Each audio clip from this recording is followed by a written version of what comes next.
자, 반갑습니다. 이번 시간은 고구려의 성장 과정을 볼 텐데, 고구려라는 나라 이름을 뭐 처음 들어보는 친구는 없겠죠.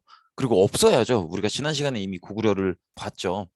다른 뭐 부여, 옥저, 동해, 마음, 변한, 진안 이런 거 배우면서 같이 고구려를 봤던 것 같은데, 뭐 지난 시간에 배운 내용 아니더라도 고구려를 이미 많이들 들어봤을 거고, 그리고 고구려 하면 우리가 갖고 있는 이미지가 어떤가요? 사실은 좀뭐 강대국이다, 좀 셌다.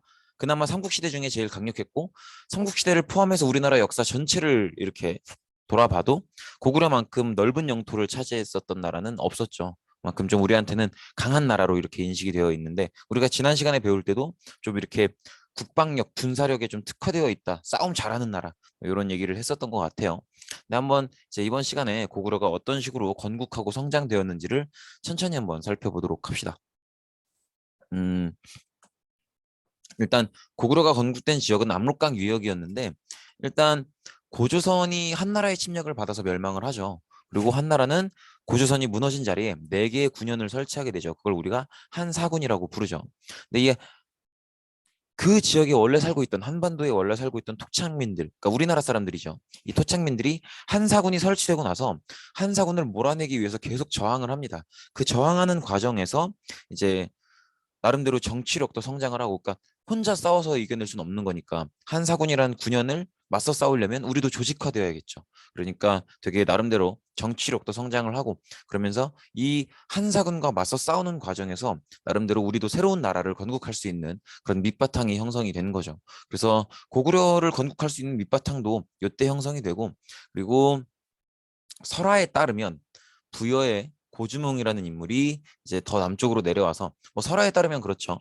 부여의 금어왕이라는 왕이 있었는데 그 왕이 사냥을 하는 도중에 어 강가에서 어떤 여자가 되게 슬프게 울고 있는 걸 봤다고 하죠. 그래서 그 여자한테 말을 걸어보니까 자기는 뭐 하백의 딸이고 뭐 이러면서 어떤 신의 딸이다 이런 얘기를 했다고 하죠. 그래서 그게 좀 이상하게 여겨져서 궁궐로 데려가서 며칠 보살폈는데 그 여자가 아이를 낳은 게 아니라 알을 낳았고 그 알에서 고주몽이 태어났다. 근데 이 고주몽이 막 활도 엄청 잘 쏘고 막 그러니까 금화왕의 다른 아들들, 다른 왕자들한테 아마 질투, 미움을 사게 돼서 고주몽이 여기서는 자기는 미래가 없다라고 생각을 해서 나라를 벗어나서 어, 더 남쪽으로 내려가서 졸본 지역에서 건국을 했는데 그게 고구려다 뭐 이런 얘기를 했다고 하죠. 근데 사실 뭐 이 설화를 알아달라는 게 아니라 어, 이 설화에서 우리가 알 수 있는 건 뭐예요?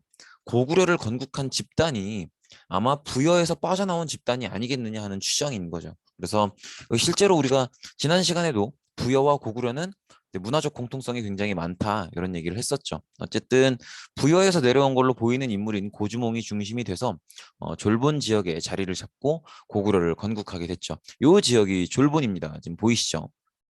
그래서 사실 압록강이라고 하면 보통은 이제 요렇게가 압록강이 흐르고 어, 잠시만요. 요렇게가 이제 압록강이 흐르는 지역이고 요렇게가 이제 두만강이 흐르고 뭐 이런 식인데 압록강 근처 졸본이라는 지역에 이제 수도를 삼아서 건국을 했다 이렇게 보시면 되겠죠.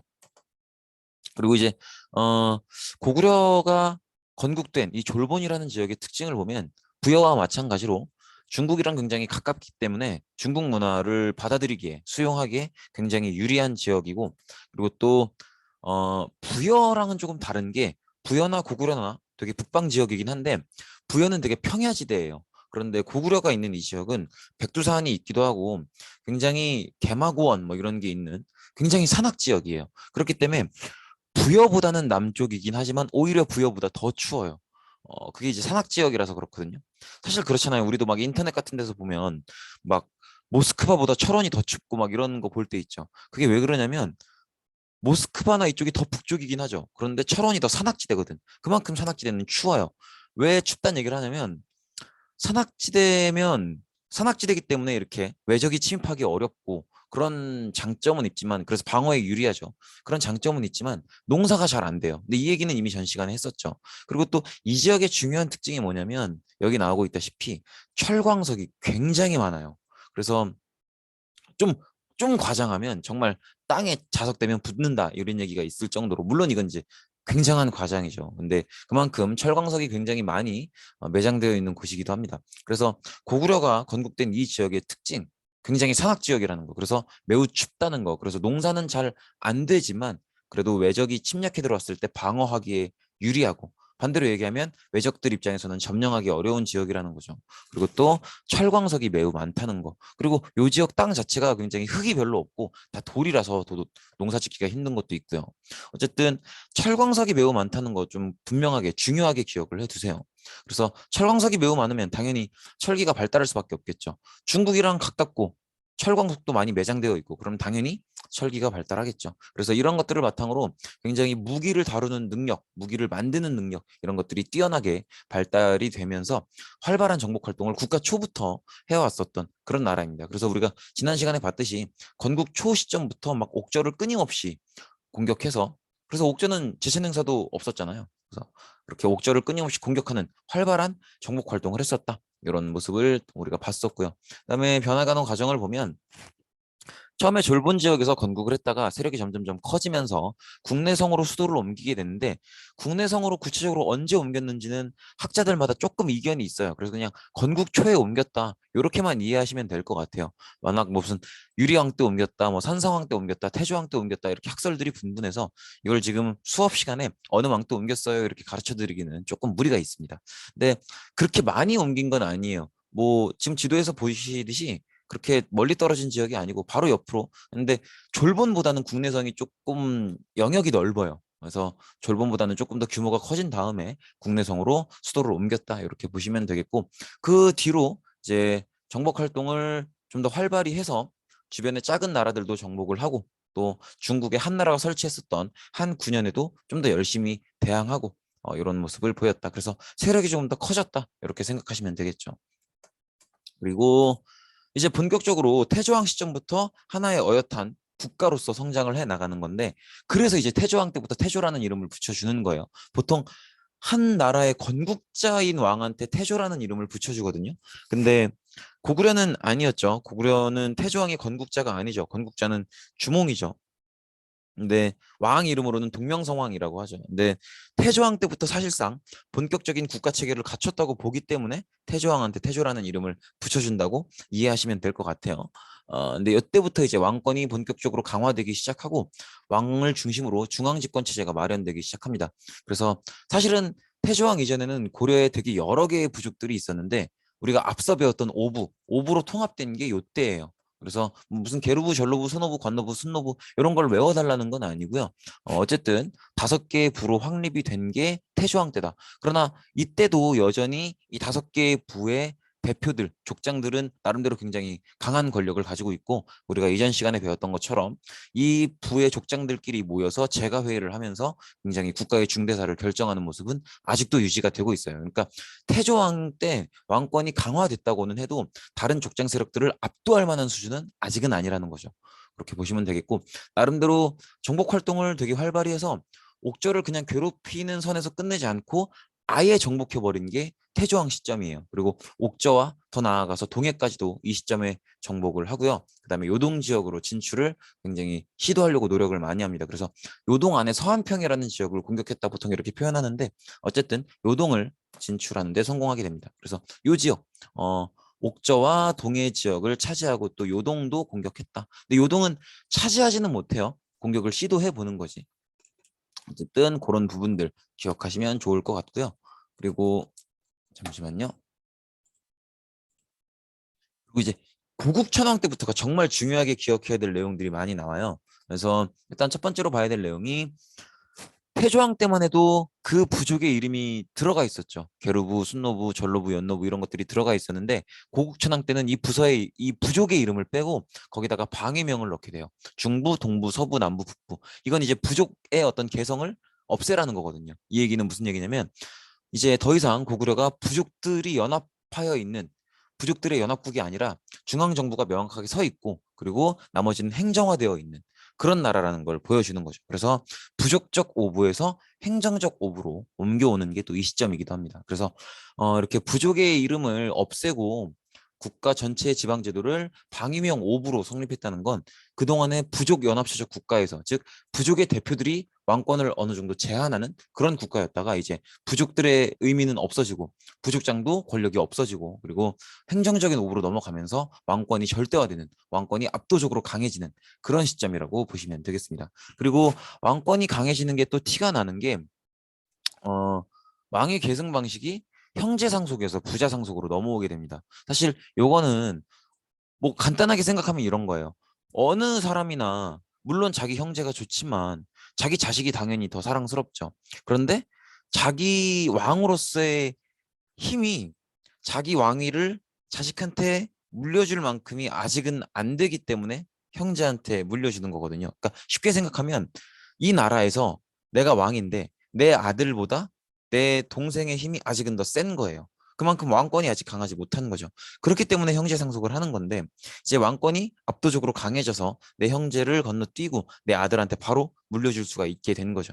그래서 형제 상속에서 부자 상속으로 넘어갔다는 건 왕권이 굉장히 강해졌다는 걸 의미한다는 거 꼭 기억해 주시고, 고구려에서는 그 일이 형제 상속에서 왕위를 부자 상속으로 넘겨주는, 아들에게 넘겨주는 그 일이 고국천왕 때 벌어졌다는 걸 꼭 기억해 주시면 되겠습니다.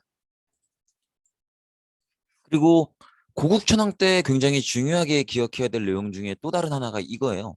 음, 을파소라는 사람을 재상으로 등용하게 됩니다. 근데 이 을파소라는 인물은 굉장히 특이한 게 전혀 귀족 출신의 가문이 아니에요. 정말 평민 출신의 사람이었는데 나름대로 개인적인 실력은 뛰어났던 사람이에요. 근데 재상 을파소를 등용한 게 어떤 의미가 있냐면 이제 왕권이 굉장히 강해졌기 때문에 귀족들의 어떤 힘에 휘둘리지 않겠다라는 걸 의미해요. 그래서 왕이 원하는 정책이 있으면 귀족들과 관계없이, 이때 말하는 귀족들은 대체로 예전에 뭐 게르분이 연노분이 하는 부족장들 출신이었겠죠. 이 사람들에게 흔들리지 않고 왕이 원하는 정책이 있다면 밀고 나가겠다. 그래서 그 왕의 정치 파트너로 평민 출신이었던 사람을 높은 관료인 재상으로 등용을 하는 거거든요. 그래서 재상으로 평민 출신이었던 을파소를 등용하고요. 그리고 을파소와 함께 진대법이라는 걸 실시하게 되는데, 진대법이라는 건 뭐냐면 이제 한 해 농사를 지으면 보통 이제 가을에 수확을 하죠. 그리고 가을에 수확한 걸 겨울 한철 동안 먹으면 봄에 먹을 게 없단 말이에요. 그래서 봄에 이제 정부에서 백성들에게 먹을 걸 빌려주고 그리고 가을에 수확할 때 갚도록 하는 그런, 이제 봄에 먹을 게 없는 백성들을 위해서 벌였던 정책이 진대법인데, 요게 이제 고국천왕 때 실시가 됩니다. 그래서 요 진대법도 왕권 강화의 의미가 있어요. 즉, 더 이상 귀족들을 신경 쓰기보다는 나의, 어떻게 보면 나의 백성들에 더 집중을 하겠다. 그래서 귀족들을 배려하기보다는 나의 백성들을 더 배려하겠다. 그래서 이 백성들을 바탕으로 나의 왕권을 더 키우겠다. 이런 의미가 있는 거죠. 그래서 고국천 왕의 정책들은 방위명 오부로 기존의 부족적 오부를 바꿨던 것, 그래서 부족적 오부를 행정적 오부로 바꿨던 것, 그리고 왕의 계승 방식을 형제 상속에서 부자 상속으로 바꾼 것, 그리고 을파소라는 재상을 등용해서 진대법이라는 이런 백성들을 위한 정책을 실시했던 것, 이런 것들 전부가 다 사실은 왕권 강화를 위한 그런 정책이라는 거죠. 그래서 왕권을 강화하고 중앙집권 체제를 정비하는 모습을 볼 수가 있다는 거죠. 이렇게 보시면 되겠고, 그리고 그 다음 이제 미천왕인데, 미천왕 때는 사실은 기존에 고조선을 멸망시키고 한나라가 세웠던 그 한 사군 있죠. 낙랑, 진번, 임둔, 현도. 근데 그 네 개 중에 요쯤 되면 이제 나머지 세 개가 사라지고 낙랑만 남아 있어요. 근데 이 낙랑도 한반도 밖으로 완전히 몰아내버린 게 미천왕이에요. 이거 굉장히 중요한 사실입니다, 이거. 그래서 이것도 노란색을 쳐야겠는데요. 미친왕의 가장 중요한 업적이 이거예요. 그래서 마지막 남은 한사군이었던 낙랑을 한반도 밖으로 몰아냄으로써 한반도 안의 중국 세력을 완전히 몰아냈다는 거. 이거 꼭 중요하게 기억을 해 두시고, 그리고 황해도까지 영토를 확장했고요. 그리고 그 이후에 점차 요동지방까지 세력을 확대하게 됩니다. 근데 요거는 그냥 그런가 보다 하시고, 어쨌든 가장 중요한 건 한반도 내에 마지막으로 남아 있었던 한사군인 낙랑을 몰아냄으로써 한반도 내의 중국 세력을 모두 몰아냈다는 거. 요거를 중요하게 기억을 해 주시기 바랍니다. 발음이 이렇게 좀 안 되는 느낌이지. 그래서 이렇게 지금 지도로 나타나고 있는데, 어쨌든 한반도 내에 한사군 중국 세력을 모두 밖으로 몰아냈다. 이렇게 보시면 되겠죠. 그리고 이제 고국 원왕인데, 요 고국 원왕은 이 원자가 원통할 원자인 걸로 되게 억울하고 원통할 원자인 걸로 되게 유명하죠. 어, 고국원항 때 굉장히 큰 위기에 처해요. 그래서 전현이라고 하는 발음을 되게 조심해야 되는데 전현이라고 하는 중국에 있는 나라의 침략을 받아서 이때 침략을 좀 세게 받아서 수도 어디였죠? 국내성이었죠. 수도가 함락당하게 되고요. 그리고 이때 자기 아버지죠. 미천왕의 시신도 빼앗기고 어머니도 포로로 이때 끌려가게 돼요. 정말 굴욕을 당한 거죠. 그리고 고구원왕의 고구려가 이렇게 위기라는 걸 백제에서 눈치를 채서 백제 당시에 근초고왕이 어, 이때가 기회다 싶어서 고구려를 공격해 올라갑니다. 그래서 고국원왕이 안 그래도 위기 상황인데 그래도 어떻게 해서든 대응을 하려고 평양성까지 내려와서 직접 싸우는데 이때 또 고국원왕이 이 자리에서 죽어버려요. 그래서 굉장히 고구려가 위기에 빠졌던 상황이 바로 이때입니다. 그래서 고국원왕 때는 전현이라고 하는 중국의 나라의 침략을 당해서 수도가 함락되기도 하고 또 자기 아버지였던 미천왕의 시신도 빼앗기고 또 어머니도 포로로 끌려갔는데 뭐 이 내용들을 다 기억하실 필요는 없지만 어쨌든 굉장한 위기에 빠졌었다는 걸 꼭 기억을 해주시고 전현의 침략을 당했다는 거. 그 다음에 백제 근초고왕의 침략을 당해서 고국 원왕이 평양성에서 죽었다는 거. 그것도 꼭 기억을 해 주시기 바랍니다. 이런 상황이었던 거죠. 그래서 이거 꼭 중요하게 기억하셔야 돼요. 고국 원왕이 백제 근초고왕한테 평양성에서 죽었던 거 꼭 기억을 해주시고 그러면 이제 고구려는 굉장한 위기 상황에 빠진 거잖아요.